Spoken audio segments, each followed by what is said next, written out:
Anna, welcome to the show. Thank you for having me.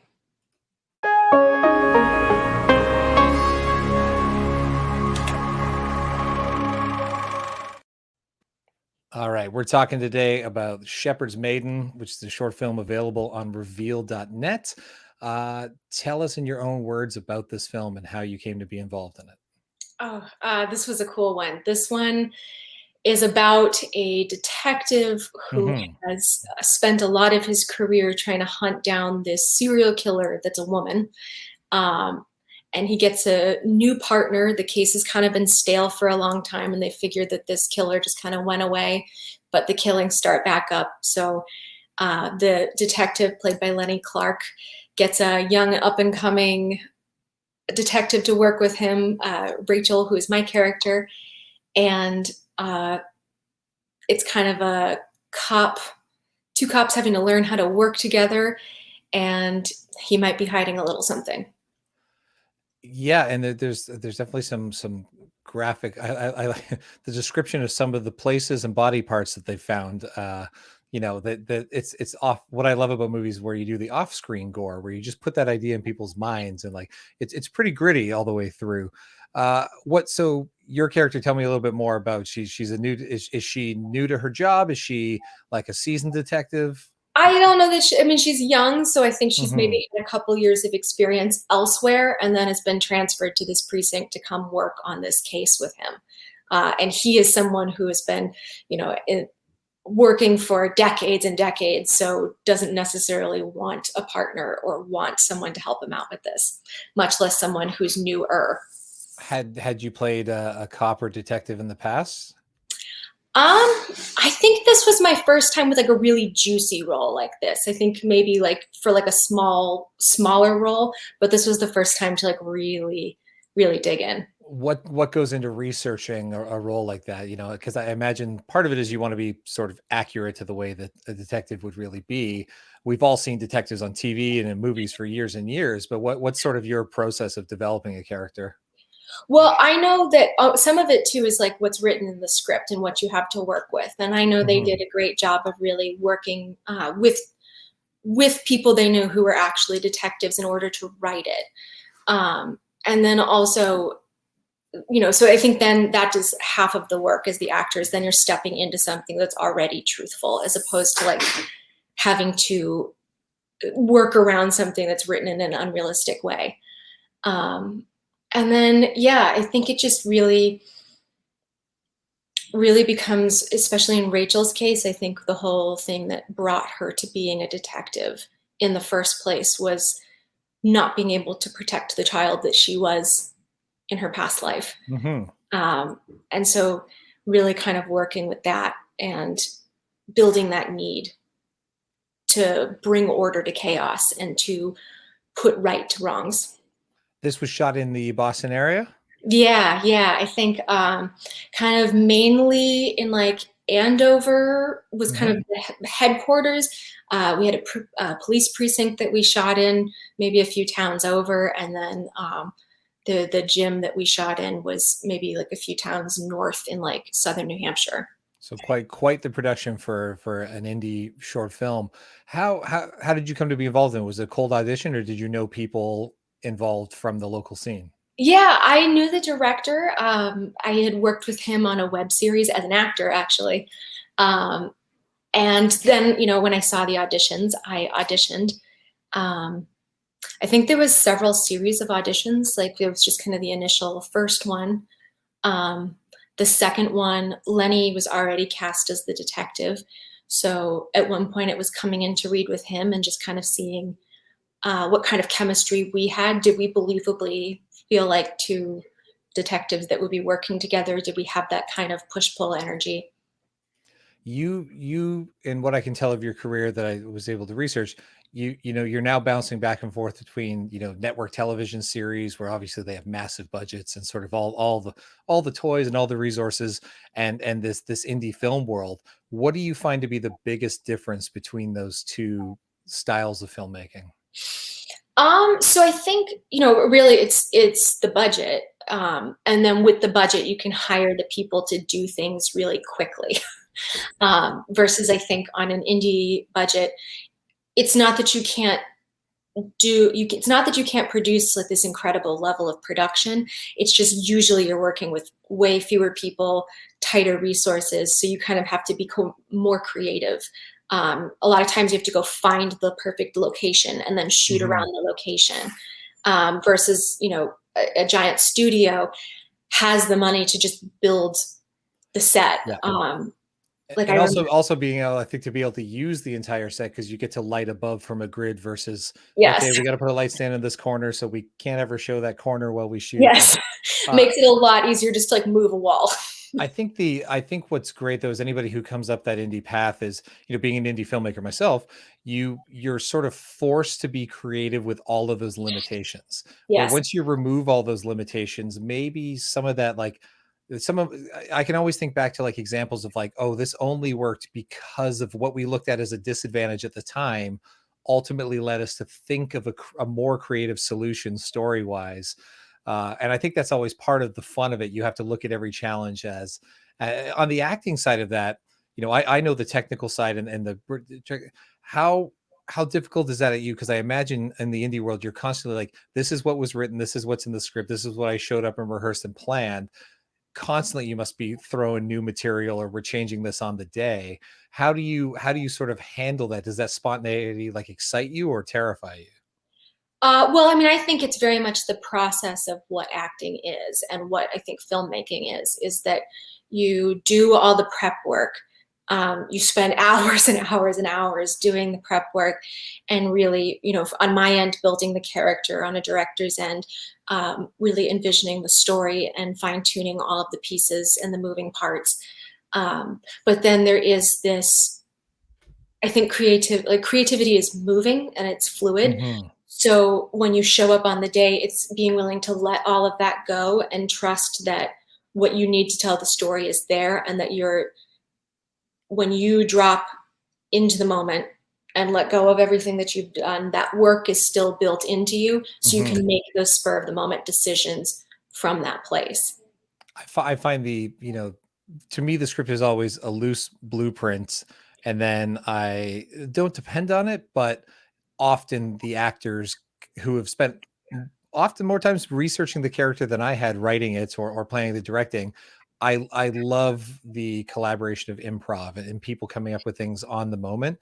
And it's Mhm. always interesting to me to go back and look at the script of something and then the finished product and be like, man, every department, every cast member brought something that I could have never thought of myself writing that has improved this project. That's when I always feel like I've cast the right people, and I think especially actors starting out might not feel comfortable giving, sort of chiming in and saying, I've got an idea for this scene, but what's your advice to actors that are just starting out and getting on set, like how to navigate that relationship with the director or producer? There is like an incredible Ben Kingsley clip.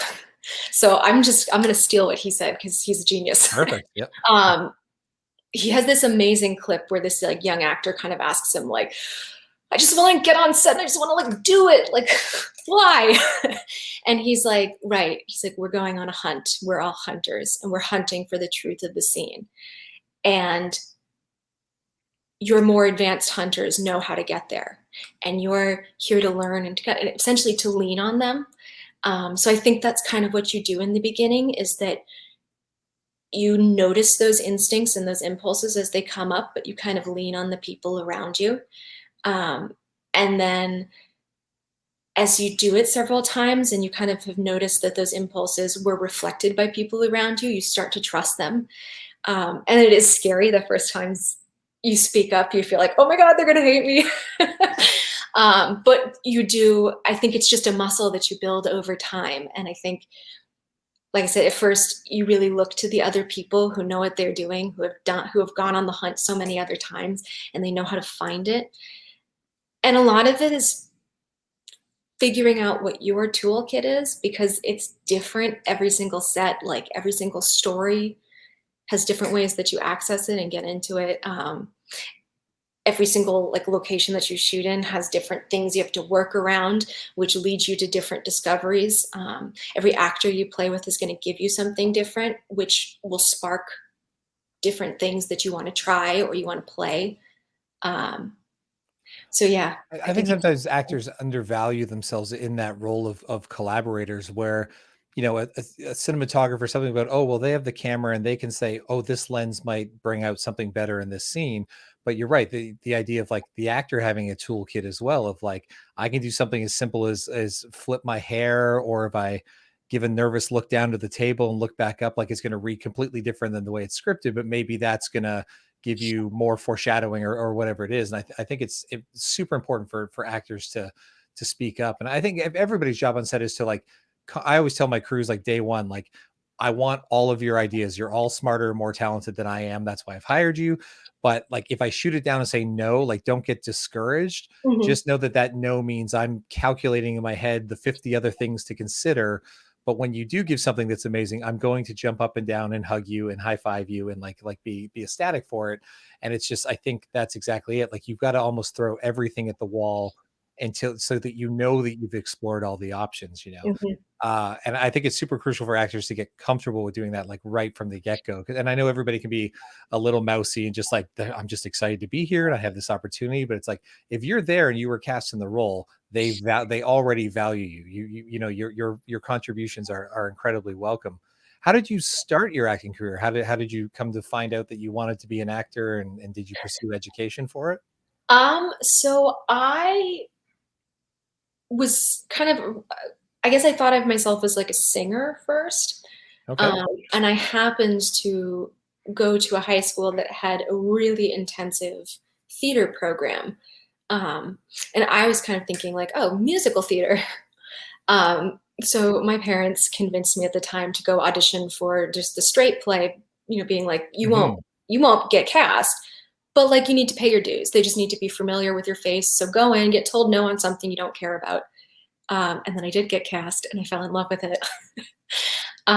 So I did 4 years of very intensive theater and music throughout high school, focused on music for college. I went to Berkeley in Boston. Hmm. And then I just really missed acting. But then Boston has this incredible like series of film schools and film students around. So I started doing film and I really loved it.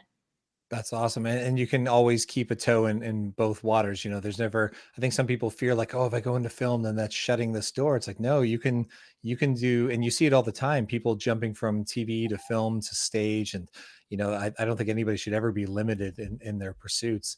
And then often, there are movies that are more theatrical in nature and they want to cast from somebody who has theater background or vice versa.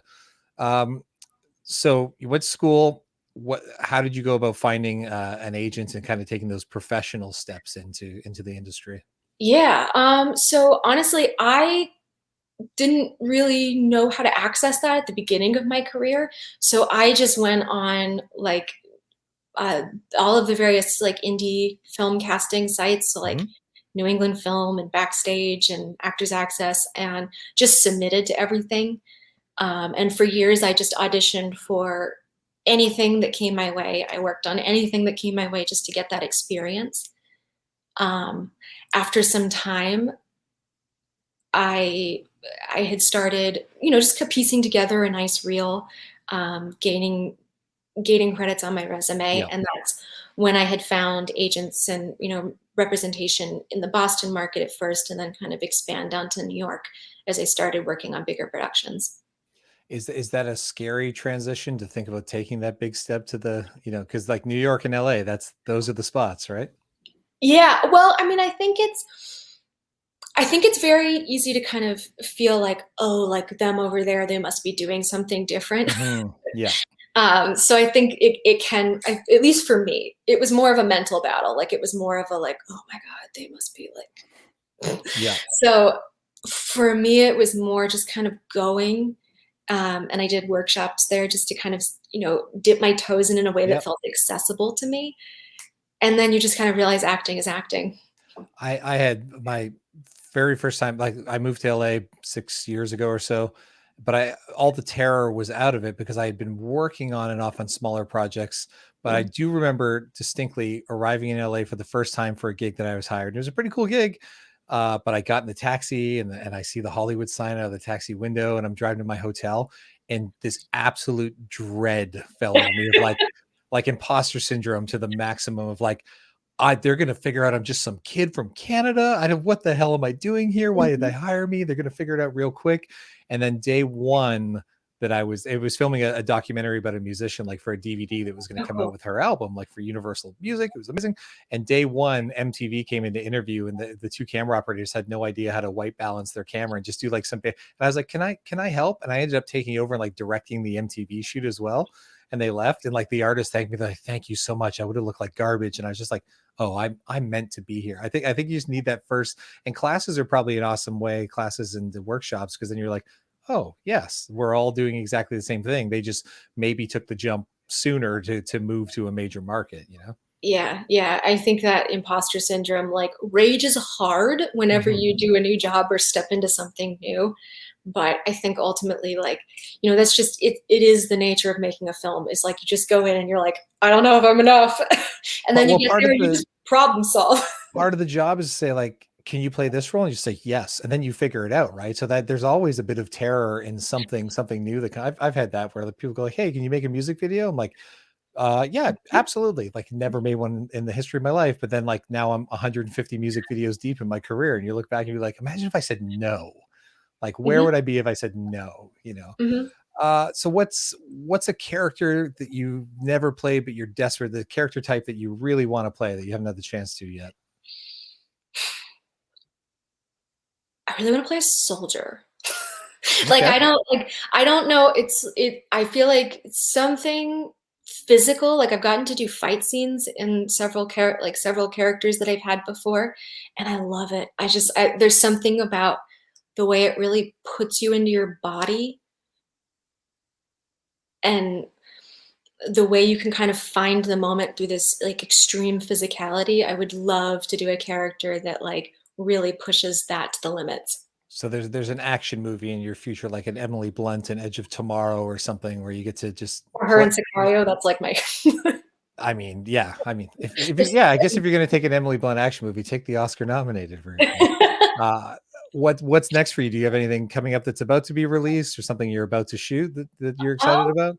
yeah, I worked on a short, that a friend of mine wrote and directed, back in April, and then, I have a feature film coming up, but I can't really talk about it yet. The magic of NDAs in this I know. industry, right? Yeah, it's so funny. Again, being married to an actor is always people go like you book something. What is it? She goes, I'm I not even can't going to be able to say. tell you till the day it airs. You know, like that's the language of it, right? But Mhm. that's a strange thing to know that you're part of something, but often can't talk about it for sometimes up to a year. Like that's a whole acting job for me because I'm not a good actor, but like to keep that secrecy, I'm just like and not be overexcited about it so that or I just can't have too many drinks around close friends, or else I'll be like, all right, I'll tell you, but don't tell anyone else. Awesome. Well, Anna, thank you so much for joining us. It's great to get Thank to know you. you a little bit. For everybody out there watching, if you're new to Reveal, you're finding us through this video through Facebook or YouTube or Twitter or LinkedIn or Instagram or wherever you found it. Check out revealed.net. It's a wonderful place for a collection of short films, features, documentaries. A lot of, something like this film, Shepherd's Maiden, was shot 4 or 5 years ago. It's a wonderful way for independent filmmakers to get new life to their films, find new audience, and I trust me, you're going to end up finding some of your favorite creators. And if you really enjoy cinema, there's nothing better than finding an actor or a creator and then getting to follow their career and sort of track and almost champion and be part of their rise to stardom. So Reveal is a wonderful place to do that, and I encourage everybody to check it out. Anna, thanks again for joining us. Thank you.